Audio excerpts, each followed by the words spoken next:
Being from such a small-scale country, it's actually a bit intimidated. New Zealand has 4 million people, and it feels like there's 4 million people at PAX. Obviously it isn't, but it is huge. Everything is so much bigger. It's this grand space, there's people everywhere. Yeah, it was crazy. It was very gobsmacked, I would say, is the word.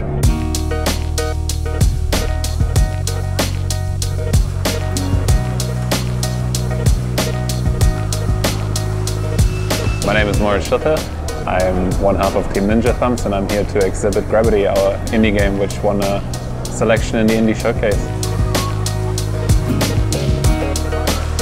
My name's Yosha Nushiwan, and I'm exhibiting Projection here at PAX as part of the Indie Showcase. Yeah, it was pretty intense at first because didn't really know what to expect. I hadn't really done any shows prior to PAX.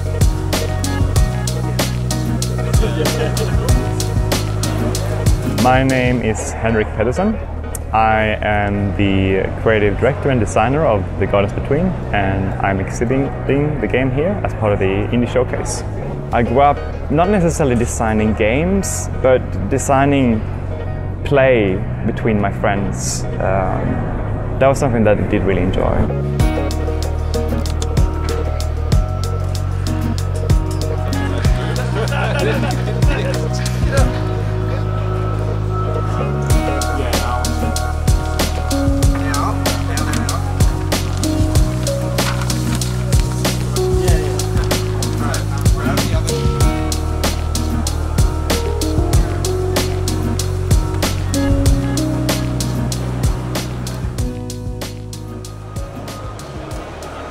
It's hard to say per se where inspiration comes from. I think it's actually funny with this game because me and Steve are worlds apart in terms of taste.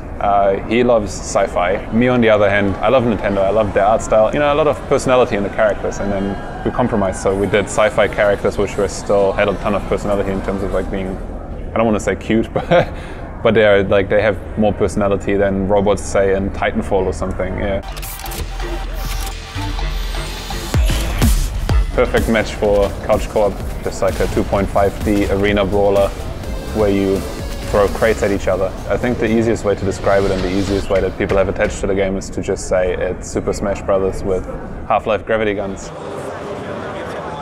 Steve is really talented as a programmer, the way he goes about things. He just understands fun. So with us it was very much, we knew what we wanted to make because these are the kinds of games that we actually play. So it was a very natural feel to the development. When Chewy, the designer, came to me with his rough prototype, it made me think of Shadow Puppets straight away. I'm of Indonesian heritage, so I thought it was a really cool way to bring in some of the culture and also get my parents involved and talk to them about Shadow Puppets. So Projection is a Shadow Puppet adventure about curiosity, light manipulation, and a lost art. You play as a little girl who gets control of a light source that she can use to cast shadows and like use on those to platform and reach higher places. Choosing to make it go through different places like Indonesia, China, Turkey, and England. Through researching that, I found that there were all these other cultures that did shadow puppets as well, and it seemed like a shame for it to sort of end that way, so I wanted to bring them all in. I think the initial game concept idea came from that scene in Minority Report where Tom Cruise is moving this kind of memory backwards and forwards. It's something that we really wanted to do in terms of storytelling. The Gardens Between is a puzzle adventure game. You have two characters which fall into these kind of surreal islands. And in the game, you don't control them, you control time. We've spent so much time developing the worlds, why it's there, who they are, and why they're there. John is the artist. He always quotes contemporary illustration as a big inspiration from him. But I think John has been able to push that into his own direction in the game.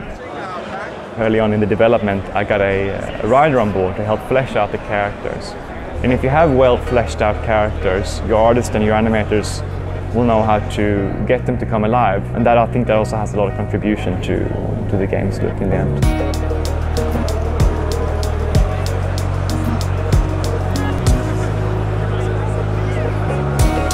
There's like crowds building behind you and people screaming behind you, and it's really nice to see people just genuinely enjoy your game. Well, PAX has a really strong focus on indies. Like, we have people actually come to our area going, we come to PAX for the indies.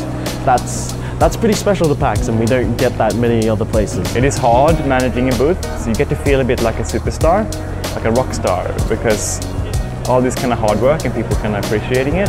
So while it's tiring, it's also really invigorating. Exhibiting at PAX it's hard, right? Lots of people, lots of work, 3 days of intense foot traffic. You kind of get this trial by fire, this friendship with people who have also been in the trenches with you. This is our first game. We haven't done any indie development before. We were working at the same studio in Auckland, so we said we should make something together. I think the biggest challenge in making games yourself is to let people know that you're making the game. It hurts. It sucks each time you hand over an untested thing to someone. But seeing here and seeing how people are reacting to the game and like, this is so cool, I've never seen something like this before. That gives me a motivation, like I need to make it good.